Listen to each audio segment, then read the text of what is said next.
Hello, student again.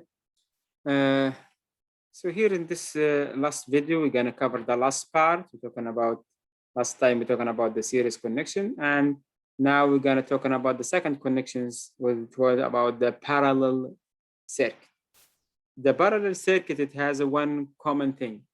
To identify my element, they are connected in parallel. I need to see what those two terminal. I have starting terminal and ending point for each element, which is in this case, I have battery and two resistors. If you look at this one, those three elements, they are sharing with the same beginning terminal or the up terminal. We call it node. And they are sharing in the same thing in the lower terminal or the second terminal called second node. So in that situations, we said those three elements, they are connected in parallel. Now this equation asks for the practice questions ask regarding what the voltage across those two resistors. Here is my voltage source. And if you look at this one, since they are sharing with the two common at the ending at the point, so they are equal with the same volt. Okay. So in the parallel connection, the voltage will be identical for all the element connected in parallel. Now regarding for the current, this is a different story. If you look at the current, my source to generate the current, only one is from the battery. So here is my current comes from this one. Let's assume is the I1. And he's gonna go to two paths, I1 and I2. I1 and the I2 here. So we have the Kirchhoff law, I. So let's call this one I0. So just to make sure I1 and I2. I0, it will be summation of the I1 equal plus I2. It's the Kirchhoff junctions law. Okay, keep this one in your mind. Here plus I2. Now we're asking for the current. Which one is going to be large? So depending about the value of my resistance. So if you find the V1 is the current, so you find I1 just equal Ohm's law V, since they have the same value for the volt, divided by R1. So in this case, V divided by 10 ohms. I2 similarly will be V divided by R2 will be V divided by 50 ohms.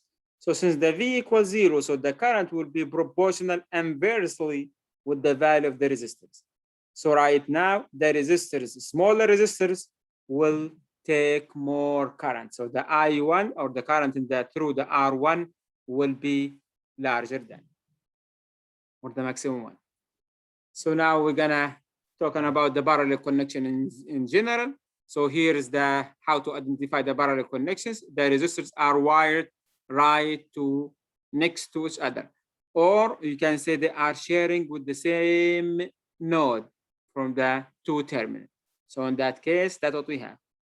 Facts regarding for the parallel connections, the voltage will be constant for all the elements connected in parallel. The current will be different. It's not going to be the same. Adding more resistance increase the current. Increase the current. We're gonna learn. We will know why we increase the current. Basically, increase the current, decrease the resistor. So what that means? So we're gonna consider in a few next slide why that happened. And here in our situation, in this case, we have parallel connections. We have one current here. We need. Can we do the same thing what we did in the series connections? We can represent those resistors in one equivalent resistors and what the relations. So now in that situations here, I can eliminate those two elements, keep the current comes from the source the same, and just we replace it in one resistor here. To make that's right, or that situation it is valid, the value of the resistors or the new equivalent resistors should be less than 10. Why less than 10? Because the smallest value, I have 10 and 50. So the 10 is the smallest value. So it should be less than 10, or lowest value of the resistors. We're gonna confirm that one numerically. in next slide. So now let's go for the mathematical form. If we have a couple of the resistors, they are connected in parallel, the equivalent resistors will be inverse of the each resistors, then take this one as the inverse. So basically, if talking about that's the formula, comes from the 1 over R equivalent equal 1 over R1 plus 1 over R2. Let's take just two resistors for the simplicity. Now from this formula, I can find my R equivalent, basic math, by typing R1 times R2 divided by R1 plus R2.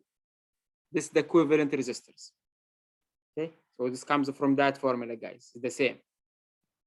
Okay. So now if we go back for our previous example, when we have 10 and 50, we need to find the equivalent resistors. In that case, we mentioned it is less than 10. Now we're gonna find it as a numerical value. It is R1 multiplied by R2 divided by R1 plus R2. I have my two value. Here is the 10 times 50 ohms squared divided by 10 plus 50. This one is ohm. We end up with the 500 divided by 60, which amps, which basically it's 25 divided by 3, which around 8. So 8 is less than 10, less than the lowest value in my resistance. Okay, so all the time keep in your mind, when I have parallel connections, the equivalent resistors will be less. That's you need to take this one as a comment or as a fact. Now, let's see for this example here, what happened when the total current for the supply by the battery when I added another identical light bulb. So adding another light bulb and that situation is here, what's gonna happen in that case? So I have one light bulb, which is R1, and then I have R1 and R1 identical. Okay, so if you wanna find the R total in that case, or R equivalent for the two identical value, you're gonna be R1 times R1 divided by R1 plus R2, which is supposed to be R2 R1. So you end up with a half R1. So the resistors, if I have identical, is automatically half of the value of the resistance. So in that case, when I add two current or the two light bulb, what I did, I decrease the value of the resistors. I decrease the value of the resistors means increase the current. Increase the current in that situation. Okay, so increasing, adding more, so increase the current through. Now, the same thing that we did in the series, we have two resistors, but last time we connected in parallel, and this time we connected in last time connected in series, and this particular case we connected 12 and 15 ohm in parallel.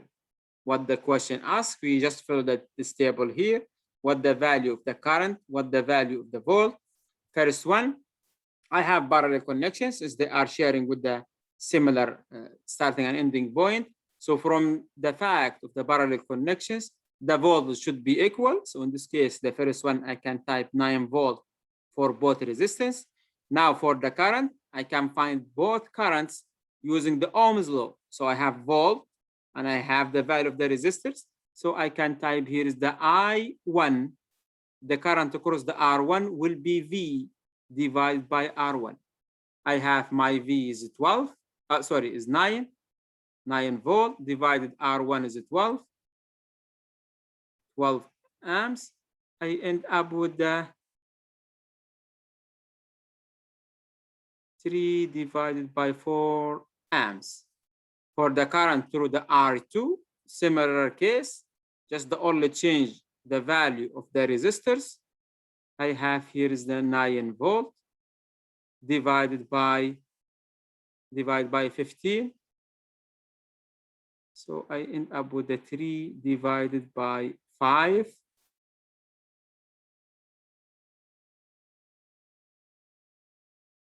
Divide by 5 amps. So here I have 3 over 4 amps, and I have here 3 over 5 amps. Okay, if you look at here, the small resistors carry more current. So I have 3/4 comes here, and 3 over 5 comes in the 15 ohm resistance. Okay, that's the last example that I have in these lectures here. Thank you for listening, guys.